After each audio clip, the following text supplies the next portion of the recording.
제 사연은 어느 겨울날에 있었던 아주 우연한 교통사고로부터 시작됩니다. 그날은 당장이라도 눈발이 날릴 것만 같이 하늘에 먹구름이 종일 가득한 날이었죠. 당시 대학병원에서 정형외과 의사로 근무하고 있던 제가 막 퇴근 시간이 되었을 무렵에 친정 부모님으로부터 전화가 한 통 걸려왔어요. 지혜야, 혹시 벌써 퇴근했니? 아니요. 안 그래도 지금 막 퇴근하려던 참인데 뭐 심부름 시키실 일 있으세요? 아무튼 귀신이라니까는 다 저녁에 갑자기 붕어빵이 먹고 싶지 뭐니? 붕어빵이 갑자기요? 생전 군것질 안 하셨으면서. 그러게 오늘따라 이상하게 땡기네. 알았어요. 병원 앞에 붕어빵 리어카 있으니까 퇴근길에 들러서 사갈게요. 친정 어머니께서 갑자기 붕어빵을 잡수시고 싶어졌다는 건 제 입장에서는 가뭄에 콩나듯 아주 뜻밖의 일이었죠. 어머니께선 원체 입도 짧으신 데다가 어릴 적부터 당뇨기가 있으셨던 탓에 군것질이라고는 생전 입에도 대지 않는 분이셨거든요. 그렇게 전 다소 신기한 일이라는 생각으로 병원 앞 붕어빵집에서 붕어빵을 한가득 샀습니다. 하지만 뜻밖의 일은 거기서 그치지 않았어요. 전 여느 퇴근길처럼 매일 저녁 출퇴근을 해왔던 지하철역으로 향했는데요. 그날따라 승강장에 사람들이 미어 터지더라고요. 알고 보니 유독 강했던 추위 탓에 지하철 사고가 발생해 두어 시간째 연착이 되고 있는 상황이었던 거죠. 물론 연착일 뿐이지 지하철 운행 중단까지는 아니었기에 가만히 기다리고만 있으면 지하철을 타고 귀가할 수는 있었어요. 그러나 공교롭게도 붕어빵은 제품 안에서 시시각각 식어가고 있었죠. 이에 저는 따뜻한 붕어빵을 친정어머니께 맛보여드리기 위해 급히 택시를 잡아 탔죠. 그런데 하필이면 그날 그 도로에는 트럭이 빙판길에 미끄러지며 오중 추돌 사고를 내었습니다. 또 하필이면 제가 탄 택시가 그 사고에 휘말렸지만 저와 택시기사님은 마음만 조금 놀랐을 뿐 거의 다치지 않았죠. 또 하필이면 그 사건을 목격한 저는 의사였습니다. 눈앞에서 상처에 아파하는 환자들을 가만히 두고 볼 수는 없는 일이었죠.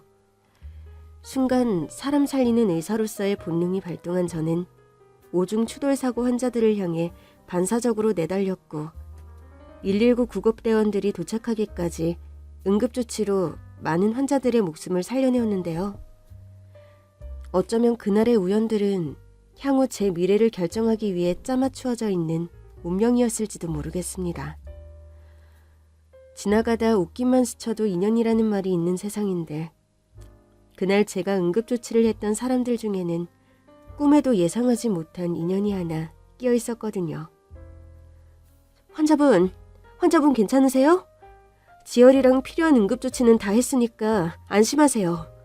119 구급대원분들 오시면 곧장 병원으로 이송되실 수 있을 겁니다. 감사합니다. 제 어머니는요? 어머님 괜찮으세요? 먼저 오신 구급대원분들이 방금 병원으로 모셔갔어요. 많이 다치신 건 아니니까 너무 걱정하지 마세요.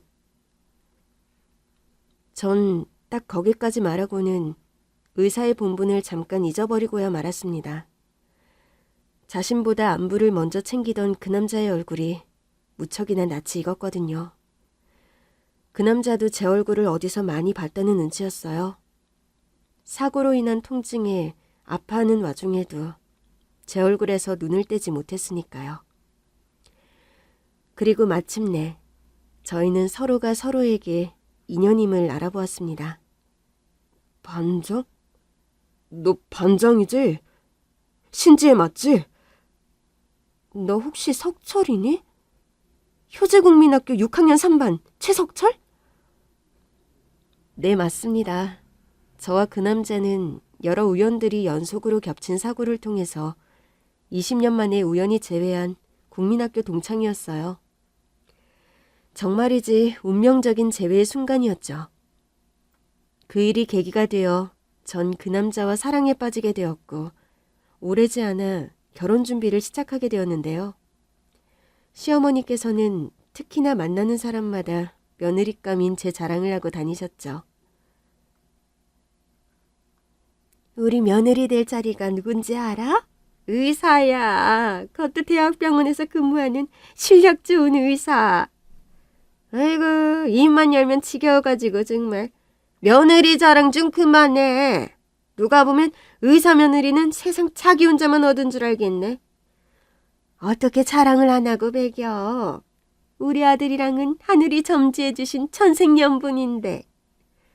왜 천생연분 얘기까지 나오는 거 보니까 사주궁합이 아주 잘 맞는 걸로 나왔나 봐. 둘이 아들 딸 순풍순풍 나오면서 백년해로 한다디? 이야, 꼴랑 사주궁합 들먹이기는. 우리 며느리는 말이야 생명의 은인이야. 자기 시어머니 될 나랑 남편 될 우리 아들의 목숨을 한날 한시에 살려준 생명의 은인. 그럴 때까지만 해도 전 정말이지 행복한 결혼 생활을 꿈꾸었습니다. 자나깨나 며느리 자랑이던 시어머니와 제가 세상 둘도 없는 왼수댕이가 되리라고는. 안녕하세요. 지금은 40대가 된 애청자 여성이 사연 보내드립니다.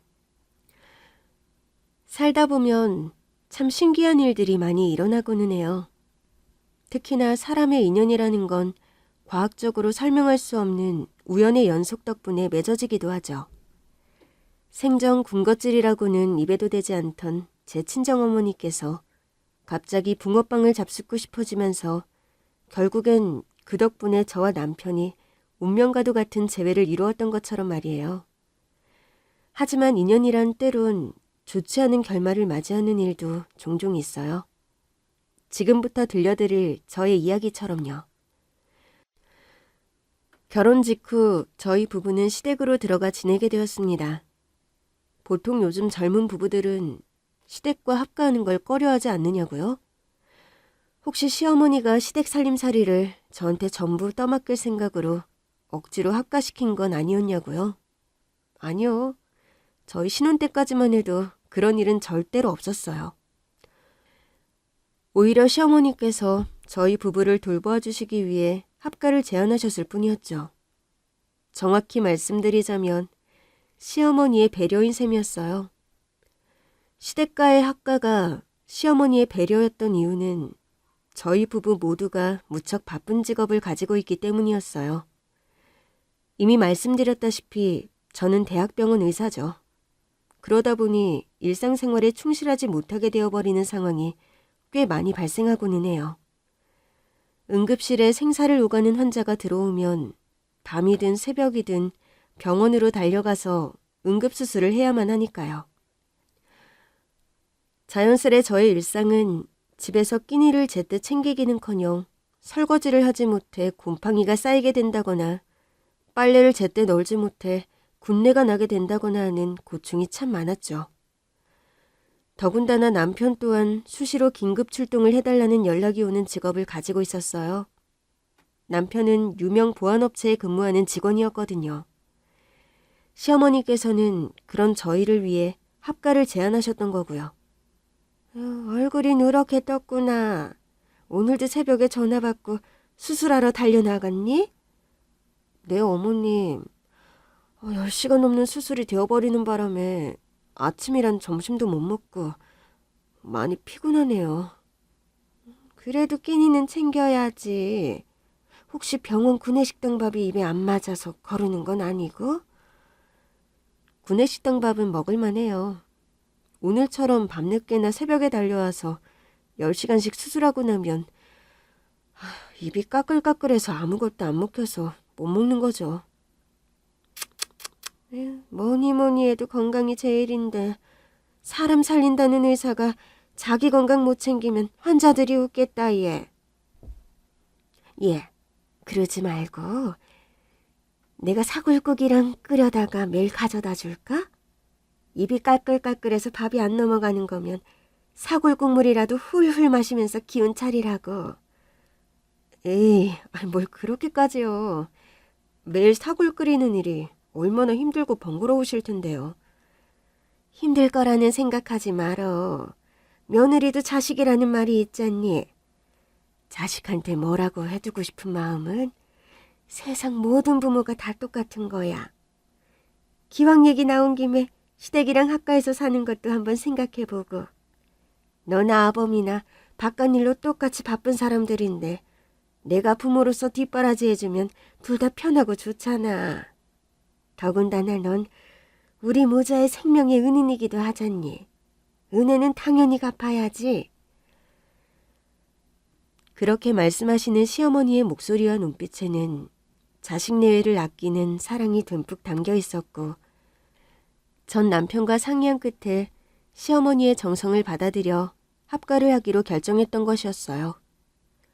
어른이 보내주시는 정성을 외면하는 건 예의가 아니라는 생각도 있었고요. 이후 시어머니께서는 저희 부부의 뒷바라지에 최선을 다해 주셨죠. 저 또한 시어머니의 은혜에 보답하기 위해 참 부단히도 노력했습니다. 덕분에 저희는 참 행복한 가족이었어요. 딱 그때까지였던 행복이었지만요. 시어머니께서 조금씩 달라진 모습을 보이기 시작한 건 저희 부부의 결혼 생활이 3년차쯤 접어들던 바로 그 무렵이었습니다. 시어머니께서 가사 일에 서서히 소홀해지기 시작하더니 점차 바깥 출입이 잦아지기 시작했어요. 좋은 취미가 생기신 거 아니었겠냐고요? 절대 그렇게 생각할 수가 없었습니다. 왜냐면 시어머니는 시아버지께서 일찍 잠드신 저녁에 슬쩍 나가셔서 새벽이 지나 해 뜰 무렵에서야 돌아오셨어요. 그것도 온몸에 담배 냄새를 잔뜩 묻힌 채로 말이죠. 분명 불길한 징조였습니다. 처음 그런 사실을 알게 된 저와 남편은 당연히 걱정이 컸어요. 어머님, 오늘도 새벽에 들어오시던데 내가 응급실 야간 근무 마치고 퇴근할 때마다 자꾸 눈에 밟히셔. 그때마다 매번 담배 냄새를 잔뜩 묻혀서 들어오시고 담배는 피우지도 않는 분이. 자기도 봤구나. 사실 나도 철야 근무하면서 엄마 밤중에 혼자 어디 나가시는 모습 몇 번 봤어. 혹시 아버지 몰래 다른 아저씨 만나고 다니나? 진짜 그러면 우리 아버지 불쌍해서 어쩌지 여보? 바람 피우고 다니시는 건 아닐 거야. 그건 여자로서 내가 제일 잘 알아. 밤마다 다른 남자 만나고 다니는 거면 예쁘게 화장을 하셨어야 하는데 어머님은 매번 초췌한 안색이셨거든. 밤새 일하고 온 사람처럼 피곤해 보이셨어. 그렇다고 시어머니께서 밤에 돈벌이를 하러 다니셨던 건 절대로 아니었습니다. 시댁은 시아버지께서 목 좋은 상가 건물을 몇 개나 가지고 계실 정도로 알부자 집안이었거든요. 알부자 집안 안주인이 돈벌이를 하고 다닐 일이 뭐 있겠냐고요. 심지어 낮도 아닌 밤부터 새벽까지 말이죠. 그런 저희의 의문은 오래지 않아 밝혀지게 되었습니다. 저희 부부는 국민학교 동창이었기에 동창회에 동반 참석을 했는데요. 그곳에서 만난 동창 하나가 제 시어머니에 대한 아주 뜻밖의 이야기를 전하더라고요. 너 며느리가 돼가지고 대체 뭐라는 거야? 시어머니 단속 좀 잘해. 그게 무슨 소리야? 단속이라니. 시어머니가 손 아래 사람도 아니고 말이 너무 심하다 너. 너네 시어머니가 웬만한 일을 저지르고 다녀야 말이라도 곱게 나오지. 너네 시어머니 요즘 밥 마실 다니지? 어떻게 알았어? 안 그래도 그 일 때문에 남편이랑 나랑 걱정이 이만저만이 아닌데. 아무래도 그거 화투 치러 다니시는 것 같더라. 재미삼아서 점당 100원짜리 판이 아니라 거의 노름판 수준이겠던데? 노름이라니. 우리 어머니 그럴 분 절대로 아니셔. 얼마나 좋은 부모님인데. 우리 엄마랑 너네 시어머니랑 우리 국민학교 시절부터 학부모 모임 같이 하면서 지금까지 친구로 지내왔잖냐. 그런 우리 엄마가 그러는데 너네 시어머니가 밤에 자꾸 전화와서 자식이랑 남편한텐 얘기하지 말고 돈을 빌려달라고 그러신대. 그게 무슨 얘기겠냐고. 노름하다 돈 다 잃었으니 판돈 빌려달라는 얘기지. 어떻게 그렇게 확신할 수가 있어? 노름판에서 어머님을 목격한 것도 아니잖아. 우리 아버지가 도박하우스 들락거리다가 집안 말아먹을 뻔했잖냐. 그 도박빚 갚아준 사람이 우리 엄마였거든.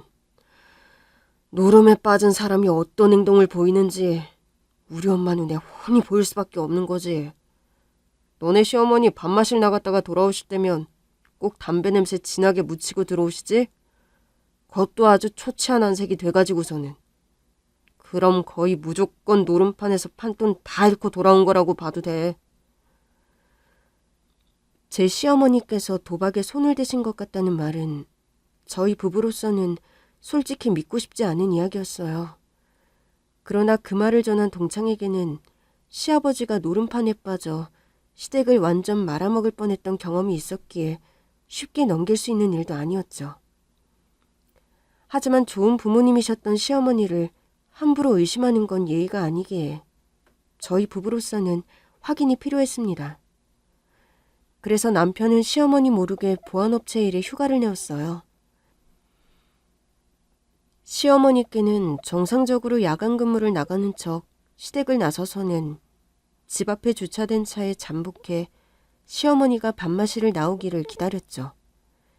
시어머니께서 밤마다 다니시는 곳이 어디인지를 직접 눈으로 확인할 요량으로, 그러나 제발 노름판만은 아니기를 간절하게 기원하면서요. 하지만 남편은 며칠 내내 별다른 수확을 거두지 못했는데요. 한편 저는 병원에 함부로 휴가를 낼 수가 없는 입장이었습니다. 제가 돌보아야 하는 환자들이 너무나도 많았으니까요. 그래서 정상적으로 출퇴근을 하며 남편의 잠복 결과만을 조마조마한 심정으로 기다려야만 하는 입장이었죠. 그러던 중 남편의 잠복이 마지막이던 바로 그날 저녁에 친정어머니로부터 전화가 걸려왔습니다. 휴대전화 너머 친정어머니의 목소리는 마치 숨어서 전화하는 사람처럼 소곤거렸죠. 지금 빨리 집으로 좀 와보렴. 왜요? 아버지 몸이 안 좋대요?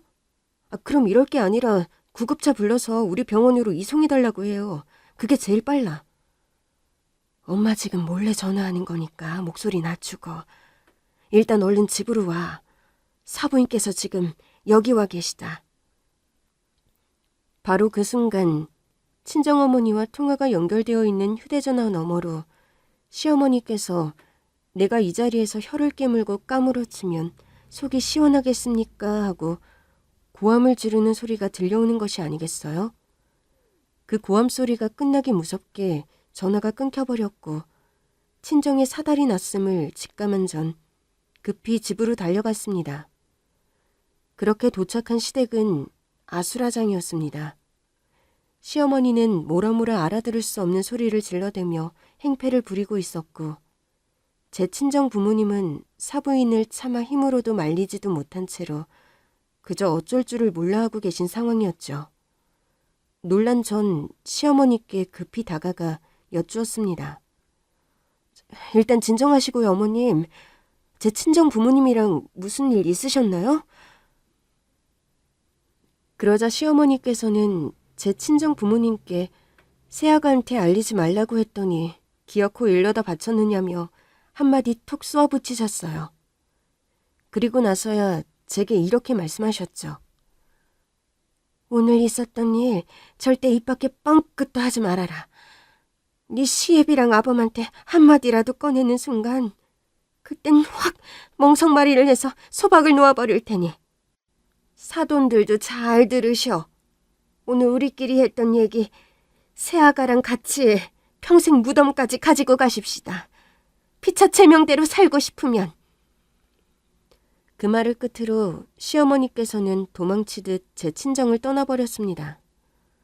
이후 친정에는 잠시 정적이 흘렀고 이내 친정어머니께서 제게 넌지시 물어보셨죠. 시댁 경제 사정이 요즘 많이 안 좋니? 전혀 그런 거 없어요. 시아버지 상가 건물 주고 며느리도 번듯한 의사인데 경제 사정이 안 좋을 일이 뭐 있다고. 그럼 이게 대체 다 무슨 난리라니? 그건 제가 더 궁금해 환장하겠네요. 아까 엄마랑 통화할 때 어머님이 이 자리에서 혀 깨물고 까무러치는 꼴 보고 싶냐 어쩌냐는 목소리 들리던데 혹시 돈 얘기였어요? 돈 내놓지 않으면 혀 깨물겠다. 시어머님이 엄마랑 아빠한테 뭐 그런 겁박이라도 한 거예요? 그 약속도 없이 갑자기 찾아와서는 자기가 하고 있는 일에 투자를 좀 하라면서 저리 행패를 부려대더구나. 투자요? 어머님 사업 같은 거 관심 없는 분이셨는데? 듣지 않니 제대로 된 사업도 아닌 것 같더라. 예, 뭐 볼트 다이아몬드 등급까지 올라가면 돈이 뭐 돈을 벌어다 준다나 뭐라나. 이거 뉴스에 많이 나오던 그거 맞지? 그렇게 말하며 친정어머니께서는 웬 팜플렛 하나를 제게 건네셨습니다. 전 그 팜플렛을 보는 순간 정신이 아득해지고야 말았어요.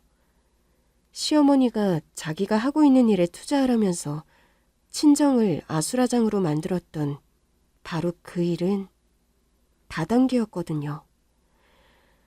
잠시 정신을 추스른 저는 시댁 앞에 잠복 중인 남편에게 전화를 걸어 시어머니께서 다단계에 손대셨다는 사실을 전했습니다. 그랬더니 남편이 안도의 한숨을 내쉬더군요. 솔직히 엄마가 손댄 게 노름이 아니라 다단계여서 차라리 다행일지도 모르겠다. 그게 무슨 소리야? 다단계가 뭔지 몰라? 내 등급 올려서 배당금 더 많이 받으려면 다른 사람들까지 끌어들여야 하는 게 다단계라고. 어머니께서 얼마나 많은 사람들을 다단계로 끌어들였을 줄 아직 잘 모르면서 어떻게 안심을 할 수가 있어? 그래도 노름보다는 낫잖아. 노름의 끝은 파멸이지만 적어도 다단계는 수습은 가능하니까. 엄마가 다단계에 끌어들인 피해자분들만 우리가 직접 찾아다니면서 합의만 잘 이끌어드리면 원만하게 잘 해결될 수 있을 거야. 우리가 꼭 그렇게 해드릴 거고. 듣고 보니 남편의 말이 일리가 있더라고요. 노름에 빠진 사람의 마음은 중독이라는 병에 걸린 것과 같아서 자식들이 해줄 수 있는 일이 별로 없지만 다단계의 경우에는 저희 부부가 자식으로서 충분히 수습해드릴 수 있는 일이었으니까요. 그건 그렇지만 어머님께서 왜 갑자기 다단계에 손을 대셨을까? 아버님께서 어머님 씀씀이에 간섭하시는 것도 아니고 우리도 매달 보살펴 주시는 보답으로 용돈 따로 드리고 있잖아. 이유는 차차 알아봐야지.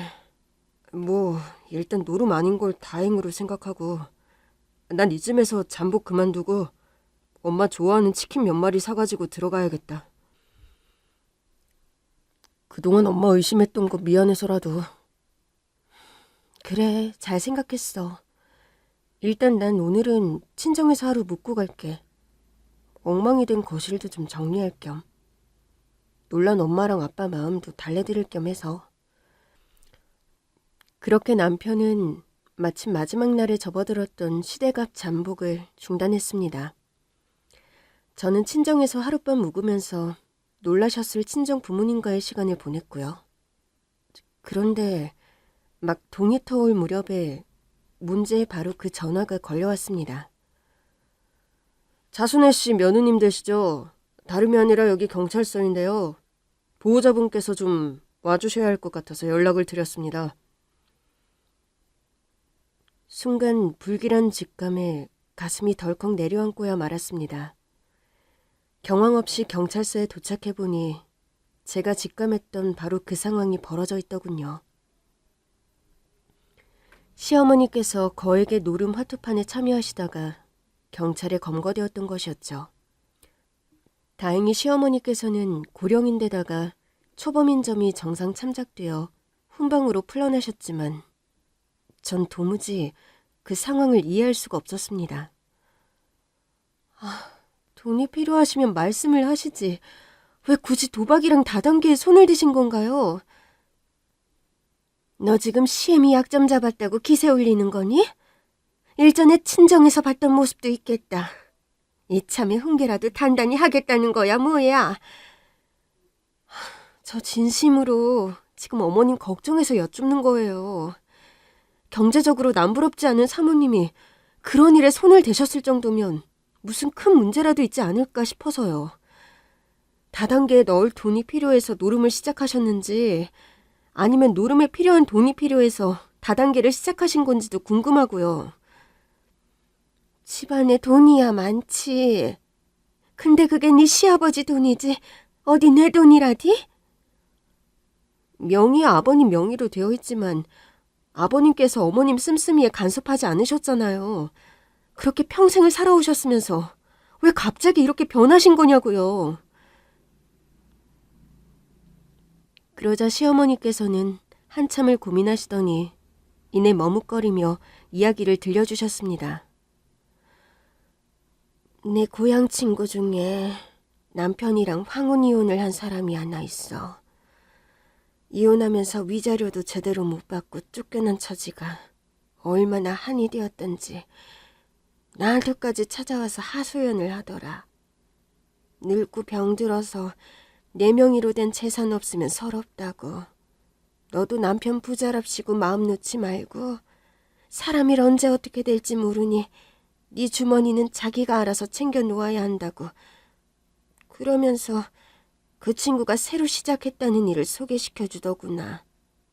네트워크 마케팅이라는 건데 내가 돈을 많이 투자하고 또 내가 추천한 사람들이 돈을 많이 투자하면 투자할수록 돈이 돈을 벌어다 주는 일이라면서. 솔직히 처음엔 그 말이 믿기지는 않았지만 그 친구가 자기 통장을 보여주는데 정말로 돈이 하루하루 쑥쑥 자라나더구나. 그래서 나도 시범 삼아 용돈 모아둔 돈으로 딱 500 넣었더니 두어 달 뒤에 1000만 원이 되어서 돌아왔고. 이렇게 좋은 일을 너 같으면 안 하고 배기겠니? 네, 그랬더라고요. 세상 이런 말이 있잖아요. 사람이 나쁜 게 아니라 돈이 나쁜 거다. 돈이 사람을 나쁘게 만드는 거다. 바로 그 견물생심이 사기꾼들이 노리는 사람 마음의 약점이기도 하고요. 원래는 좋은 사람이었던 제 시어머니께서도 다단계를 목적으로 다가온 사기꾼 고향 친구에게 속아 넘어가셨던 거죠. 노름에 손을 댄 계기 또한 다단계였고요. 시댁이 알부자라지만 사실 그건 거의 전부가 시아버지 명의로 되어 있는 재산이었기에 시어머니 입장에서 다단계에 보낼 목돈을 마련하기가 쉽지 않았을 거거든요. 그런 와중에 사기꾼 고향 친구가 시어머니를 노름판으로 데리고 갔다고 해요. 물론 호구 잡아서 뜯어먹겠다는 심산이었을 테죠.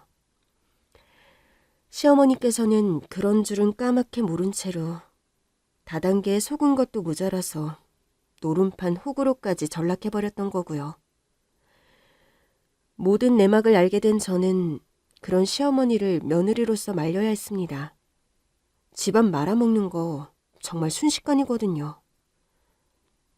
어머님, 방금 말씀하신 그 친구분은요. 어머님 등쳐먹으려고 작정한 사기꾼이에요. 앞으로는 절대 가까이 하지 마세요. 다단계랑 노름도 끊으셔야 하고요. 사기는 무슨 사기? 넌 돈 벌어주는 사기꾼 본 적 있니? 그리고 다단계가 아니라 네트워크 마케팅이라고. 다단계는 불법이지만 네트워크 마케팅은 엄연히 사업자 등록번호까지 나오는 합법적인 사업이야. 네트워크 마케팅을 한글로 말하면 그게 다단계입니다, 어머니. 사업자 등록은 불법이지만 합법인 척 편법적으로 운영을 하니까 그래서 사업자 등록이 되는 거고요. 그럼 500 넣었더니 1000으로 불려서 돌려준 건 어떻게 설명할래? 그 이후로 돈 받은 적 있으세요? 제가 그렇게 묻자 시어머니께서는 아무런 대답도 하지 못하셨어요. 없죠? 없으니까 대답 못하시는 거죠? 다단계 사기꾼들 방식이 원래 딱 그래요. 처음엔 믿음을 얻기 위해 큰돈을 돌려주었다가 이후로는 이 핑계 저 핑계 대면서 돈만 더 뜯어갈 뿐 10원 한 장 돌려주지 않는다고요. 이제 좀 아시겠어요? 시어머니께서는 그제서야 자신이 사기꾼 고향 친구에게 이중으로 뜯어먹혔다는 사실을 깨달은 모양입니다. 제 손을 꼭 붙잡고서는 억울해서 어쩌냐며 한참을 오열하시더니 제게 아주 간곡한 부탁을 해오셨어요. 제 시아버지께는 어머님 당신의 추태를 알리지 말아달라는 부탁이었죠. 이혼당할까봐 무섭다면서요. 이에 저는 단 하나의 약속을 조건으로 시어머니의 부탁을 승낙했습니다. 다단계도 중독이고 노름도 중독이에요. 중독은 마음의 질병이니 치료 받으셔야 나을 수 있고요. 제 친구들 중에 관련 전문의들 많으니까 하루라도 빨리 치료 받으세요. 치료 받겠다고 약속하시면 저도 요즘 있었던 일들 전부 아버님께 비밀로 해드리겠습니다. 그런 제 제안에 시어머니께서 흔쾌히 약속을 해주셨어요. 이후 시어머니는 노름 중독 치료를 열심히 받으셨고요. 전 시아버님께 모든 일을 비밀로 하겠다는 약속을 충실하게 지켜드렸죠. 덕분에 그동안의 속 시끄러웠던 사건들은 순조롭게 마무리되는 것만 같았어요. 하지만 아니더군요. 얼마 뒤 사기꾼 고향 친구가 제 시어머니의 통장으로 2천만 원을 입금했습니다. 그리고는 그동안 다단계 배당금 지급이 늦어져서 미안하다고 사과하면서 시어머니에게 더 많은 추천인과 투자금을 모아올 것을 요구해왔죠. 물론 제 시어머니에게 또 한 번 사기를 쳐 뜯어먹기 위한 목적으로 말이에요. 그렇게 시어머니는 다단계 배당금이 들어왔다는 사실에 다시금 속아 넘어갔지만 당장 융통할 수 있는 목돈이 없는 입장이었죠. 그래서 저와 남편을 밖으로 불러내 겁박했습니다. 하마터면 너 때문에 좋은 돈벌이를 잃을 뻔했잖아. 그동안 사기니 뭐니 떠들어대면서 병원 치료까지 받게 만들었던 일은 문제 삼지 않을 테니 너희 부부 각자 명의로 대출받아서 그 돈 고스란히 가지고 오거라. 특히 세아가 너는 직장의 의사면 대출 꽤나 나올 것 같은데 시엠이 속여먹을 생각일란 꿈에도 꾸지 말고 한 푼도 빼먹지 말고 가져와. 대출 받아서 가져다 드리면 다단계에 전부 갖다 바치시게요? 다단계 아니고 정식 네트워크 마케팅이라니까. 그게 다단계 사기극이라고 몇 번을 말씀드려요. 어머님, 지금 사기꾼들한테 또 한 번 속고 계시는 거고요. 하다 이제는 자식 며느리 팔자까지 사기꾼들한테 팔아 넘기시려고 하시는 겁니다. 아시겠어요? 그놈의 사기라는 소리 한 번만 더 입에 올리기만 해봐. 너희 부부 보는 앞에서 양잿물을 원샷해버리는 수가 있으니까는. 돈과 사기꾼들이 사람을 어쩌면 이렇게 망쳐놓을 수가 있는 건지. 참, 저와 남편은 시어머니를 다단계의 마수로부터 끄집어내어야 했지만 이제 둘이서는 역부족이라는 생각이 들었어요. 그래서 시아버지께 말씀드렸죠. 그간의 모든 사실을 알게 된 시아버지께서는 너무 격분한 나머지 시어머니를 거의 초죽음 상태로 몰아놓으시더라고요. 시아버님은 어머님이 아들 며느리의 인생까지 망치려 들었고 자신의 목숨마저 인질 삼아 겁박했다는 사실에 아주 큰 실망을 느끼셨어요. 또한 시어머니를 망쳐버린 돈이라는 존재에 대해 회의감도 느끼게 되셨고요.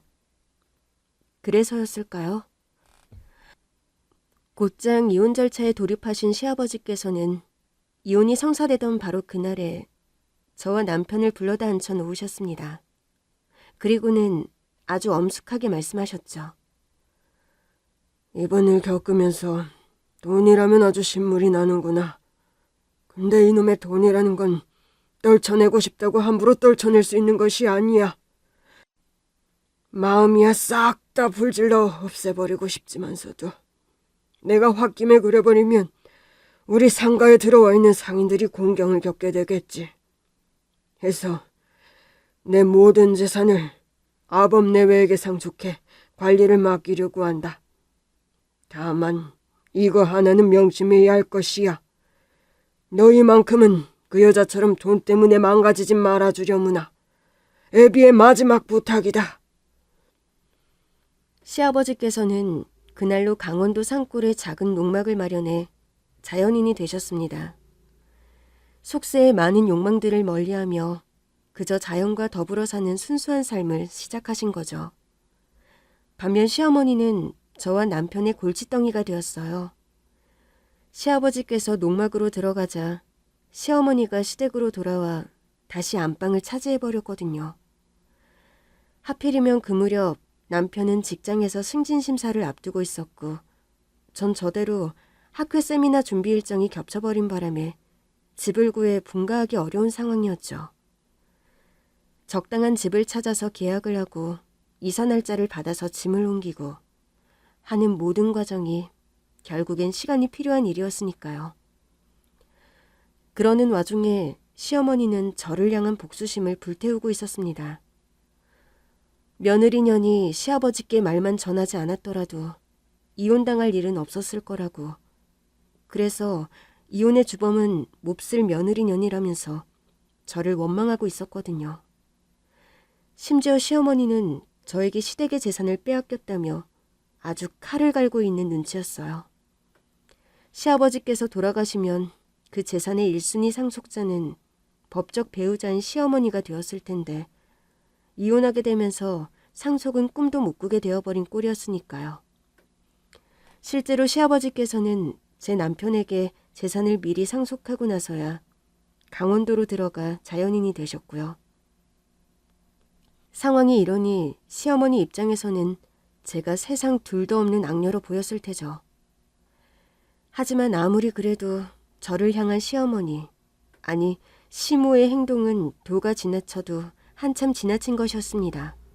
아니 글쎄, 저를 괴롭히다 어떤 해괴한 짓거리까지 벌였냐면요. 남편이 시모의 괴롭힘으로 인해 마음고생을 심하게 겪은 제가 안타까운 나머지 둘이서 외식을 하고 집으로 들어가던 날이었어요. 저희 부부가 거실로 들어서기가 무섭게 시모가 웬 사진다발로 제 뺨을 후려갈기더군요. 더러운 년, 너 남자가 한둘이 아니더라? 시부모 이혼시킨 죄인 취급도 모자라서 이제는 불륜녀 취급이세요? 이런 식으로 절 모함해서 얻어가실 수 있는 게 뭔데요? 이혼하신 아버님이 돌아오시기라도 한대요? 아니잖아요. 인연이 바락바락 대드는 꼬라지 보소. 억울하다 이거야. 근데 어쩌지? 우리 발은 증거가 없을 때나 내비는 건데. 그렇게 말한 시모는 또 한 번 사진다발로 제 뺨을 후려갈겼습니다. 너무 찰나의 순간에 벌어진 일이라 남편은 시모의 손찌검을 막지 못했고 제 뺨을 때린 사진들이 바닥에 나풀나풀 떨어졌어요. 이어서 시모가 사진을 보란 듯이 발끝으로 제 앞에 쓱 밀어다 놓았고 그 사진을 바라본 저와 남편은 그 자리에서 얼어붙고야 말았습니다. 제가 외간 남자들과 불륜을 저지르고 있는 사진이더라고요. 이렇게 증거들이 버젓이 있는데도 발뺌할래? 하다하다 태머리 늙은이랑도 침대에서 뒹굴 정도로 남자라면 사족을 못 쓰는 년이 왜 우리 집에 키어들어와서 참한 며느리 행세를 하고 있니? 대체 뭘 위해서? 내가 대신 대답해 볼까? 우리 집 재산! 그제야 사태 파악을 한 저는 그저 웃음만 나올 따름이었어요. 이런 사진들은 또 어디서 구하셨대요? 네트워크 마케팅 소개시켜준 고향 친구 통해서 사람 좀 붙여봤다. 왜? 와, 그 친구분 정말 막장 인생을 살아온 모양이네요. 다단계 노름판도 모자라서 이런 불법적인 일을 하는 사람들까지 쉽게 소개시켜주는 걸 보면. 그러는 니녀는 뭐 그렇게 잘났다고 일만 살아서 나불나불대니? 재산 빼먹으려고 시집은 더러운 년인 거 들켰으면 머리 받고 싹싹 빌던가, 아니면 꼼지가 빠져라 도망을 치던가. 설마 아니 지겨운 이혼소송 전쟁 치르면서 어떻게든 위자료 한 푼이라도 더 뜯어낼 생각이니? 그래서 안 도망치고 뻗팅기는 거야 지금? 그러는 어머님이야말로 일을 버리려면 차라리 제대로 버리셨어야죠. 이런 가짜는 수작에 속아 넘어갈 사람이 세상에 누가 있다고. 뭐가 어쩌고 어째? 가짜나? 너 인연이 큰데? 이거 합성사진이잖아요. 심부름센터 같은 데다가 돈 지어주고 만든 가짜 합성사진. 합성, 무슨 합성? 난 그런 거 모른다.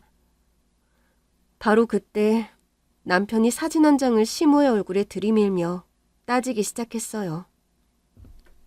대머리 할아버지랑 놀아나는 이 사진 찍힌 바로 그날 이 사람 저랑 같이 있었어요. 저랑 둘만 있었던 게 아니라 장인 장모님이랑 다 같이 있었어요. 그날이 장모님 생신이었으니까. 이렇게까지 얘기했는데도 이 사진들이 진짜라고 우기겠다면 지금 저랑 같이 나가시죠. 그날 처가댁이랑 장인 장모님 모시고 식사했던 식당 찾아가서 CCTV 확인해 보자고요. 네, 그랬습니다. 시모가 제 불륜 증거랍시고 가져온 사진은 심부름센터에서 사주에 만든 합성사진이었어요. 시모의 목적은 너무나도 분명했죠. 절 불륜녀로 매도해 남편과 이혼시킨 뒤 상심해 있을 남편을 위로하는 척 어떻게든 구슬려서 재산을 자신의 몫으로 만들겠다는 수작 말입니다. 하지만 그날의 합성사진 소동은 시모가 본인 스스로를 웃음거리로 만들 뿐이었어요. 굳이 제 친정어머니의 생일자리가 아니더라도 그 사진이 가짜라는 사실을 증명할 증거들은 너무나도 많았으니까요. 전 대학병원 의사죠. 제가 진료하고 수술하고 약 처방한 모든 서류들은 제 서명과 함께 전산에 입력돼요. 즉, 제가 언제 어디서 무엇을 하고 있었는지에 대해서 마음만 먹으면 얼마든지 증명할 수 있다는 거죠. 심지어 굳이 제가 의사가 아니더라도 대한민국 널린 게 CCTV이기도 하고요. 그런 상황을 하나도 생각하지 않은 채로 그저 복수심에 눈이 멀어가지고서는 꼴같지 않은 합성사진을 가져다가 불륜녀의 누명을 씌우겠다니. 치. 그날 저와 남편은 시모의 행동에 비웃음을 날리는 한편으로 독립을 결심하게 되었습니다. 아무리 직장과 병원 일로 바쁘다고 한들 시모가 언제 또 다른 수작으로 절 괴롭힐지 모르는 상황이었으니까요. 더욱이 그 무렵 저는 첫 아이를 임신하게 되었기에 아이의 안전을 위해서라도 무조건 몹쓸 시모와 떨어져 지내야만 했죠. 그런데 생명의 탄생이란 위대하다고 했던가요? 왜 세상 영원히 회개 불가능할 것 같던 악인들도 갓난쟁이 자식이나 손주의 모습을 보면 눈물을 흘리며 자신의 잘못을 반성하는 일이 종종 있다고 하잖아요. 제 첫 아이 임신 소식을 알게 된 시모의 태도가 갑자기 변했습니다. 저를 찾아와서 무릎을 꿇더라고요. 사람 무섭게 갑자기 왜 이러세요? 네 시골모 통해서 임신했다는 소식 들었다. 순간 정신이 번쩍 들면서 주마등이 스쳐 지나가지 뭐니. 내가 그놈의 돈 욕심에 눈이 멀어가지고 남편을 잃은 것도 모자라 천륜인 아들 며느리까지 잃어버릴 뻔했더구나. 더군다나 네가 나한테 어떤 며느리니? 내 아들이랑 내 목숨을 한날 한시에 살려준 생명의 은인이잖니. 그런 너한테 아주 몹쓸 짓을 했어. 이렇게 사과하고 참회하마. 그러니 한 번만 용서해주지 않으련? 지금 저더러 그 말을 믿으라고요? 어머니께서 그동안 저한테 한 해코지들이 얼만데요. 정 못 믿겠거들랑 이렇게 하자꾸나. 나랑 같이 절에 가자. 가서 내 직접 부처님께 108배를 올리며 참여하도록 하마. 108배로 모자르면 1080배라도 너끈히 올릴 수 있어. 그래도 용서가 안 된다면 굳이 거기까지는 바라지 않을게. 대신 우리 손주 태어나면 얼굴 한 번만 보여주렴. 난 그거 하나면 충분하단다. 순간 제 머릿속에는 두 가지의 속담이 아른거렸습니다. 하나는 사람 고쳐 쓰는 거 아니다 하는 말이었고, 다른 하나는 죄는 미워하되 사람은 미워하지 말라는 서로 상반된 말이었죠. 사람 고쳐 쓰는 거 아니라는 말을 따르자면 그 길로 시모와 인연을 끊는 쪽이 맞는 일이었고, 죄는 미워하되 사람은 미워하지 말라는 말을 따르자면 시모에게 갱생의 기회를 한번 주어야 옳은 일이었죠. 그러나 어느 쪽도 섣불리 결정할 수 없었던 저는 잠시 시간을 두고 시모의 행동거지를 지켜보기로 했습니다. 시모의 행동에 따라 절연이냐 갱생의 기회를 주느냐를 선택할 예정이었죠. 그러는 사이 시모는 아침 저녁 나절로 제게 사골국을 끓여다 바치기 시작했어요. 신혼 시절 저와 시모의 사이가 한참 좋았을 때처럼 말이죠. 그런 사골국 배달은 제가 만삭이 되기까지 하루도 빼먹지 않고 이어졌고, 마침내 전 시모에게 갱생의 기회를 주기로 마음먹었습니다. 일단 어머님을 딱 한 번만 더 믿어보겠습니다. 대신 같은 잘못이 되풀이된다면 그날로 아들 손자 없는 셈 치고 사셔야 할 겁니다. 전 분명 경고했어요. 그럼 당연하지. 아니다. 이렇게 말로만 하지 말고 이번 주말에 같이 절에 가자꾸나.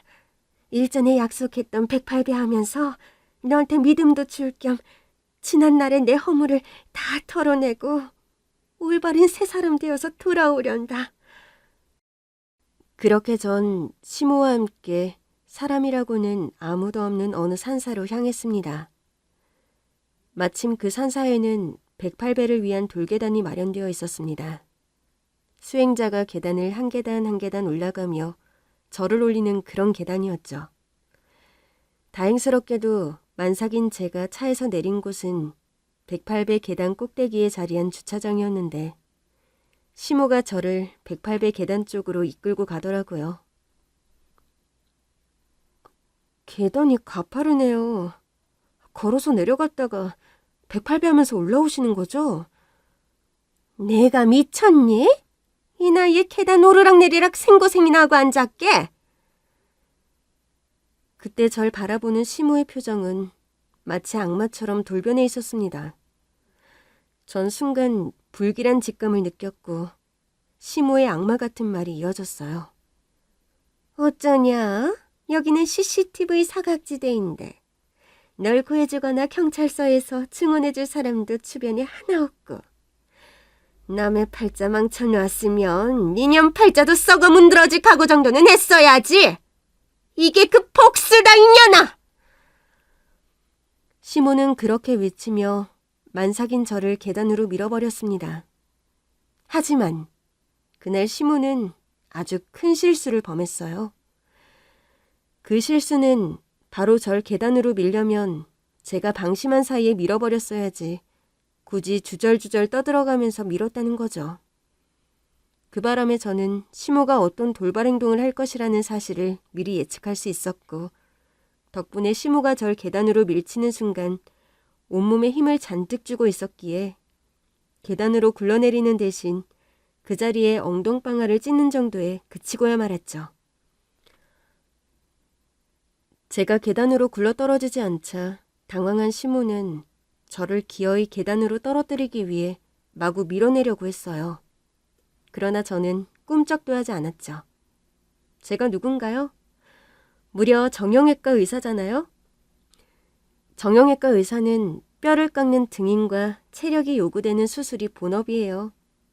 당연히 평소 많은 운동을 통해 힘을 길러왔고 아무리 만삭이라고 한들 노쇠한 시모가 힘으로 맞설 수 있는 상대가 아니었던 거죠. 잠시 더 애를 쓰던 시모는 결국 자신이 이길 수 없는 싸움이라는 걸 깨닫고는 신발까지 벗겨져가며 주랭랑을 쳤습니다. 전 그런 시모의 뒤통수에다 대고 조롱 가득한 한마디를 날렸죠. 여기는 CCTV가 없다고? 근데 어쩌냐? 난 당신 완전히는 못 믿겠어서 바디캠 설치해왔는데? 이래서 당신이 가짜는 모질이 취급받는 거야. 이 정신 나간 노인네요. 네, 그랬습니다. 설마 하니 제가 그 모진 고초를 겪고도 시모랑 맨몸으로 산사까지 가지는 않았을 거잖아요. 더군다나 제 남편은 보안업체 근무하는 사람이잖아요. 남편이 근무할 때마다 몸에 차고 나가는 것이 일종의 소형 블랙박스인 바디캠이고요. 당연히 남편이 제게 바디캠을 달아주었죠. 혹시 모를 시모의 악행으로부터 저와 태아 모두의 안전을 지키기 위해서요. 시모는 그런 줄은 까맣게 모르는 채로 여기는 CCTV 없는 곳이라면서 혼자 신나서 설쳐댔던 것이었어요.